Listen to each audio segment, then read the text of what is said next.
मुंबई अहमदाबाद राष्ट्रीय महामार्गाला जोडणारा मुख्य रस्ता हा धुळीच्या जाळ्यात अडकला असून नागरिकांचे आरोग्य धोक्यात आले आहे। वसई पूर्वेच्या अंबाडी ते वसई फाट्याला जाणाऱ्या मुख्य रस्त्याचे दुरुस्तीचे काम मागच्या 10 ते 15 दिवसांपासून सुरू आहे। मात्र ठेकेदाराकडून कोणतीही योग्य ती कामे होत नसल्याने रस्त्यावरून जाणाऱ्या वाहनधारक आणि नागरिकांचे आरोग्य धोक्यात आले आहे।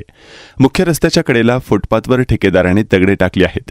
वाहने, झाडे आणि रेसिडेन्सी इमारतीवर संपूर्णपणे धूळ पसरली असून पालिका प्रशासनाने संबंधित ठेकेदारावर कारवाई करून लवकरात लवकर हा रस्ता दुरुस्त करावा अशी मागणी नागरिकांमधून जोर धरत आहे। माझं नाव जयश्री गोरड। काय सांगाल, धुळीचा काय त्रास होतो? म्हणजे धुळीचा प्रॉब्लेम होत आहे, खूप दिवस झाले काम चालू आहे। तर धूळ सर्वांच्या अशी नाकातोंडात जाते, रस्त्याला आजूबाजूला घरं आहेत, त्यांच्या घरामध्ये पण जाते। तर लवकरात लवकर काम पूर्ण व्हावं अशी आम्ही विनंती करतो।